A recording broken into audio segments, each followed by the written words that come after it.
Movie की कहानी 1996 में बंगलोर के एक क्लब से शुरू होती है। दयानंद नाम का एक आदमी अपने छोटे बेटे बिच्छू का जन्मदिन मना रहा है। दयानंद एक बड़ा गन स्मगलर है और उसके दो बेटे हैं, बड़ा बेटा भीरा और छोटा बेटा बिच्छू। पार्टी में दयानंद अपने बेटों को सबके सामने पेश करता है, जिससे पता चलता है कि ये लोग कितने बिगड़ैल हैं। फिर हम अली नाम के एक आदमी को देखते हैं जो अपनी डांस पार्टनर नाडिया को डांस करने में मदद कर रहा है। वे दोनों डांस परफॉर्मेंस के लिए बहुत उत्साहित हैं। दूसरी ओर दयानंद अपने ग्राहकों के साथ गन की डील कर रहा है। जब ग्राहक कम पैसे देने की कोशिश करते हैं तो वह डील कैंसिल कर देता है। अब अली और नाडिया का डांस परफॉर्मेंस शुरू होता है और बिच्छू और उसके दोस्त इसे देखकर मजे कर रहे होते हैं। लेकिन बिच्छू के दोस्त बीच बीच में नाडिया से बदतमीजी कर रहे होते हैं।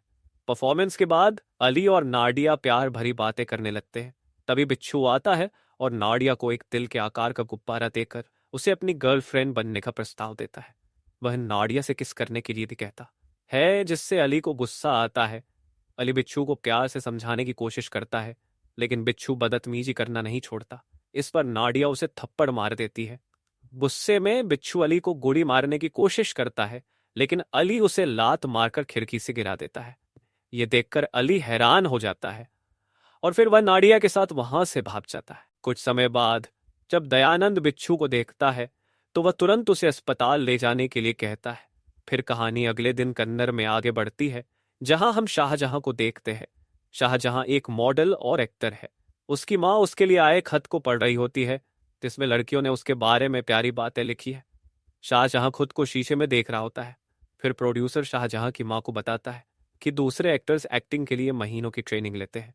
वह चाहता है कि शाहजहां गन चलाना सीखे ताकि उसकी अगली फिल्म में एक्शन अच्छे से हो सके। इसके लिए शाहजहां को राइफल क्लब ज्वाइन करना होगा, लेकिन उसे वहां जाने का मन नहीं है। उसकी मां के कहने पर शाहजहां अपने भाई के साथ प्रोड्यूसर के साथ राइफल क्लब जाता है। यह क्लब पहले अंग्रेजों का था, लेकिन टीपू सुल्तान ने इसे अपने समय में कब्जा कर लिया था। अब यह जगह क्रिश्चियन लोगों के पास है और इसे सुल्तान बख्ते कहा जाता है। राइफल क्लब पहुंचने पर प्रोड्यूसर वहां के कुछ पॉपुलर शिकारियों के बारे में बताता है। फिर हम अवरण नाम के आदमी को देखते हैं, जो क्लब का सेक्रेटरी है और सब कुछ संभालता है। वो बताता है कि सबसे अच्छा मीट पॉक्यूपाइन का होता है। तभी उसकी पत्नी सिसली पोरपाइन का मीट लेकर आ जाती है। अवरण सभी को अपने पूर्वजों के शिकार करने की कहानियां सुनाता है। इसके बाद सब लोग अवरण की पुरानी बंदूक देखने लगते हैं। अवरण शाहजहां से कहता है कि वह बंदूक पकड़े। जब शाहजहां बंदूक पकड़ता है तो उसके तरीके को देखकर सिसली और बाकी लोग हंसने लगते हैं। इसी बीच शाहजहां का भाई उससे बंदूक की कीमत पूछता है। सिसली बताती है कि ऐसी बंदूकें बिकती नहीं है और उनके मालिक नहीं होते। फिर अवरण उन्हें एक जगह ले जाता है। वहां उन्हें गोसो मिलता है, जो अवरण से उसकी तिजोरी के बारे में पूछता है। गोसो के कहने पर अवरण तिजोरी के बारे में बताता है, लेकिन उसे खोलकर नहीं दिखाता। इसके बाद अवरण शाहजहां को उसके पिता और क्लब के संस्थापकों में से एक कुंवल पम से मिलवाता है। कुंवल पम व्हील चेयर पर बैठे होते हैं क्योंकि उनकी हालत जंगली सुअर के शिकार के दौरान खराब हो गई थी। फिर अवरण शाहजहां को अपनी बहन कुंजू, मल और अपने पूरे परिवार से मिलवाता है। क्लब के 3 संस्थापक थे और अब उनके परिवार क्लब के मेंबर है। इनमें मुनुस, एडवोकेट कोशी और फादर जोशी शामिल है। लेकिन एक खास औरत भी होती है, जिसका निशाना अवरण से भी अच्छा होता है और उसका नाम इतनव के आरटीसी है। अवरण सबके सामने शाहजहां को राइफल क्लब का मेंबर घोषित कर देता है। इसके बाद सब लोग शाहजहां से उसकी एक्टिंग और किसिंग सीन के बारे में मजाक करते हैं। तभी अवरण के पिता मजाक में कहते हैं कि सबको पता है कि तुम और तुम्हारी पत्नी नशे में जंगल जाते हो और दूसरों के शिकार को चुरा लेते हो। यह सुनकर सब लोग हंसते हैं और अवर्ण का मजाक बनाते हैं। हमें यह भी पता चलता है कि ये लोग एक परिवार होने के बावजूद एक दूसरे से जलते भी हैं। फिर फैमिली फोटो लेने के बाद अवरण शिकार पर जाने के लिए तैयार होने लगता है। अवरण की पत्नी उसे बताती है कि वह बाप बनने वाली है, जिससे अवरण बहुत खुश हो जाता है। इसी दौरान शाहजहां का दोस्त अली और नाडिया भी उसे मिलने आते हैं। वे शाहजहां को बताते हैं कि दयानंद और उसके गुंडे अभी भी उनके पीछे हैं, जिससे शाहजहां डर जाता है। फिर अवरण वहां आता है, लेकिन शाहजहां उसे कुछ नहीं बताता और कहता है कि ये दोनों उसके कजिन हैं और उन्होंने भागकर शादी कर ली। अगर वे अवरण को दयानंद के बारे में बताते तो वह उन्हें यहां से भगा देता।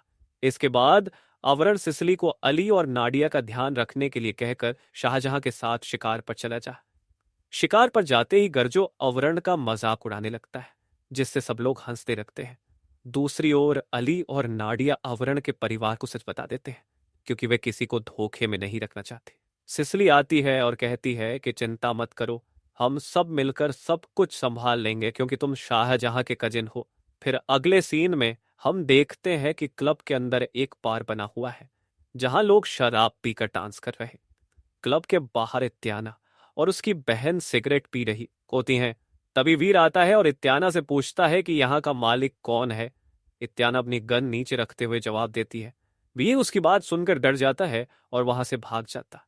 बाहर जाकर बाहर जाकर बाहर जाकर वह अपने डैड को कॉल करके सब बताता है। दयानंद उसे एक्शन लेने से मना करता है, लेकिन उसका बेटा इसे मानने को तैयार नहीं होता और अकेले क्लब को उड़ाने की बात करता है।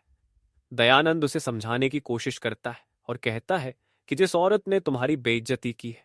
बीरा को एक आदमी कहता है कि बिच्छू को घर ले जाना है या शमशान घाट। यह सुनकर बीरा परेशान हो जाता है और अपने डैड से पूछता है कि क्या बिच्छू मर गया है। दयानंद उसे झूठ बोलता है, लेकिन बीरा उसके चेहरे से समझ जाता। वह तुरंत अपने आदमियों से कहता है कि डैड ने सबको मारने के लिए कहा है, और फिर वे क्लब की तरफ निकल जाते हैं। क्लब में सभी लोग बीरा के बारे में बात कर रहे होते हैं।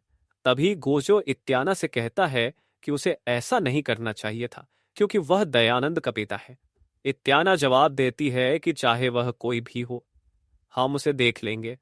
इस बीच जंगल में आवरण शाहजहां को एक जंगली सूअर दिखाता है और उसे निशाना साधने के लिए कहता है। आवरण शाहजहां को शिकार करते समय ध्यान रखने वाली बातें बताता। शाहजहां सूअर पर गोली चलाता है, लेकिन फिर खड़ा होकर उनकी तरफ दौड़ने लगता है। इससे सब डर जाते हैं। आवरण फिर से सूअर को गोली मारता है और वह मर जाता है। इधर बीरा क्लब में पहुंच जाता है। वहां घुसते ही उसके आदमी सब पर बंदूकें तान देते हैं और अली और नाडिया को बुलाने के लिए कहते हैं। जब वे नहीं आते तो वह इधर उधर गोली चलाते हैं, लेकिन क्लब के मेंबर कुछ नहीं करते, जैसे उन्हें गोलियों से डर नहीं लगता। तभी अली और नाडिया वहां आ जाते हैं। जब बीरा का गुंडा उन्हें पकड़ने की कोशिश करता है तो क्लब के एक मेंबर चींटी बजाता है। यह सुनते ही सभी लोग अपनी अपनी बंदूकों से बीरा और उसके आदमियों के पैरों और हाथों पर गोली चला देते हैं। फिर आवरण के पिता आवरण को बुलाने के लिए कहते हैं और गोजो घर के बाहर लाइट गन चला देता है। आवरण उस इशारे को नजरअंदाज कर देता है और हंसकर कहता है कि उसके पिताजी बहुत मजाक करते हैं। फिर वह और सुअर के शिकार पर आगे बढ़ जाता है। चलते चलते आवरण शाहजहां को अपने बचपन की कहानियां सुनाता है। तभी अचानक उसे एक हिरन दौड़ता हुआ दिखता है और वह तुरंत शाहजहां के चारों ओर घेरा बना लेता है। शाहजहां पूछता है तो आवरण बताता है कि यहाँ आसपास बाघ हैं, इसलिए उन्हें सावधान रहना होगा। इधर राइफल क्लब में डॉक्टर बीरा और उसके घायल गुंडों का इलाज कर रहा होता है। तभी दयानंद भी वहां आ जाता है। उसके आते ही बीरा के गुंडे उसे सब कुछ बता देते हैं, जिसे सुनकर दयानंद चौंक जाता है। वह अपने सारे कपड़े उतारकर क्लब में पहुंचता है और सबको कहता है कि वह अकेला आया है, बस उसे उसका बेटा वापस चाहिए। अपने पिता की आवाज सुनकर बीरा अंदर से निकल आता है और दयानंद उसे लेकर चुपचाप वहां से चला जाता है। इस बीच सली अपने कुत्ते रोबी के गले में पट्टा डालकर उसे आवरण के पास भेज देती है। आवरण बाघ के आने का इंतजार कर रहा होता है और इसी दौरान वह शाहजहां को नए नए नियम भी समझा रहा होता है। वो बताता है कि शिकार का एक नियम यह है कि जिस जानवर का शिकार किया जाए उसे खाना चाहिए, वरना कोई और उसका शिकार कर सकता है। कुछ देर बाद आवरण को रोबी सामने आता हुआ दिखता है, लेकिन जैसे ही वह उसकी तरफ बढ़ता है, बाघ झपट्टा मारकर रोबी का धर उठा ले जाता है और सिर वहीं फेंक देता है। यह देखकर आवरण रोबी के पास जाता है और उसकी हालत देखकर सिर पर हाथ रखकर मन ही मन रोने लगता है। तभी उसकी नजर पट्टी पर लगी चिट्ठी पर जाती है। आवरण ने चिट्ठी पर लिखा देखा कि क्लब अंडर अटैक, जिसे देखकर वह हैरान हो गया। अगली सुबह हम बीरा की लाश को जमीन पर पड़े हुए देखते हैं। दयानंद बीरा की लाश को खाई में फेंक देता है। इससे हमें समझ में आता है कि बीरा का क्या मन है, लेकिन यह साफ है कि वह बहुत बुरा इंसान था। उसे अपने क्लब में बेइज्जती का गुस्सा था, इसलिए उसने अपने ही बेटे को मार डाला। इधर क्लब में कुछ बच्चे एक सुरक्षित जगह ले जाने के लिए निकल पड़ते हैं, लेकिन रास्ते में दयानंद उनसे मिल जाता है। फिर दोनों अपने अपने रास्ते निकल जाते हैं और कोई कुछ नहीं कहता। इसी बीच दयानंद के लोग राइफल क्लब को घेर लेते हैं और अपनी आधुनिक बंदूकों से गोलियां चलाने लगते हैं। डॉक्टर इत्यादि गुंडों के सामने कमजोर पड़ रहे थे। तभी गर्जो कोवल पंप से तिजोरी से बंदूक निकालने के लिए कहता है। सभी लोग एक एक करके कोवल पंप से अंग्रेजों के जमाने की मास्टरपीस गन निकालने के लिए कहते हैं। कोवल पंप गन निकालने के लिए तैयार हो जाता है, लेकिन तिजोरी की चाबी अभी भी त्यात्या को बम फेंकने के लिए। लुटिया बम फेंक देते लिए कहती, दम फेंक देता है, लेकिन स्नाइपर के निशाने से बम हवा में ही फट जाता है, जिससे लुटिया घायल हो जाता है। ये सब देखकर गजो तिजोरी खोलने के लिए सिलेंडर को तिजोरी के पास फोड़ देता है। जब वह अंदर जाकर देखता है तो तिजोरी पूरी खाली होती है। यह देखकर वह हैरान हो जाता है कि वहां जो बंदूकें थी वे कहां गई। फिर गजो कोवल पंप पर बंदूक तानकर पूछता है कि तिजोरी की बंदूकें कहां हैं। ज्यादा दबाव डालने पर कोवल पंप बताता है कि उसने और अवरण ने उन बंदूकों को किसी सुरक्षित जगह पर रख दिया है, ताकि अगर कभी यहाँ छापा पड़े तो पुलिस को वो बंदूकें न मिलें। तभी अचानक बाहर बंदूकों की आवाज सुनाई देती है।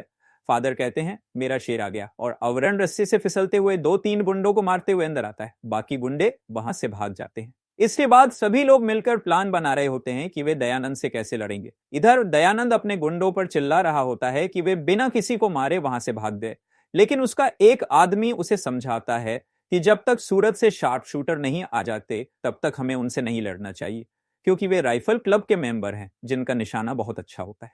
दयानंद तिबुंडे भी डरे हुए थे, क्योंकि उन्हें पता था कि क्लब के मेंबर ने लड़ाई के लिए तैयार नहीं होते हुए उनका क्या हाल किया। अगर वे पूरी तरह से तैयार होते तो पता नहीं क्या कर देते। राइफल क्लब में गोरो इस बात से परेशान था कि उनके पास केवल 45 गोलियां बची हैं। तभी कोवलपम कहते हैं, हम शिकारी हैं, हमारा निशाना तेज होना चाहिए। अगर हम हर आदमी के लिए 3 गोलियां रखें तो भी हमारे पास 6 गोलियां बच जाएंगी। इसके बाद अवर्ण सभी को एकजुट होकर लड़ने के लिए कहता है। फिर प्लान के अनुसार सभी लोग क्लब के चारों कोनों में अपनी अपनी पोजीशन ले लेते हैं, लेकिन तभी वहां बाइक पर 2 आदमी मशीन गन लेकर फायरिंग करने लगते हैं। गजो बिना डरे उन्हें अपने निशाने से मार देता है, लेकिन दूसरा गुंडा बाइक चलाते हुए सीधे घर के अंदर आ जाता है। उसकी फायरिंग के कारण अवरण के कंधे पर गोली लग जाती है और कोवलपम के पैर में भी गोली लगती है। नम और डॉक्टर लेजर उसे मारने की कोशिश करते हैं, लेकिन उनकी कोई भी गोली उसे नहीं लगती। फिर वह गुंडा घर के बीचों बीच खड़ा हो जाता है। अब दयानंद अपनी कार से आ चुका था और उसके साथ एक ऑटोमेटिक रशियन गन थी। वह सीधे क्लब में घुसकर दीवार के पीछे से चिल्लाता है, यहाँ का मैनेजर कौन है? अवरण जवाब देता है, मैं हूं यहाँ का सेक्रेटरी। फिर दयानंद अवरण को डराने के लिए बातें करने लगता है, लेकिन अवरण उसे उसी की भाषा में समझा देता है। इस बीच डॉक्टर और बाकी लोग अपनी अपनी गोलियों से गुंडों को गिराने में लगे थे। तभी कुछ गुंडे शाहजहां के कमरे में घुसने की कोशिश करते हैं, लेकिन शाहजहां और अली मिलकर उन्हें रोक देते हैं। दयानंद और उसका भाई अवरण को ढूंढने के लिए आगे बढ़ते हैं। तभी गजो चालाकी से लोहे के मास्क पर गोली चलाता है, जिससे गोली दयानंद के भाई को लग जाती है। यह देखकर दयानंद हैरान हो जाता है। फिर वह धीरे धीरे गुस्से में आगे बढ़ता है, लेकिन उसे अपने लोगों की लाशें ही दिखती हैं।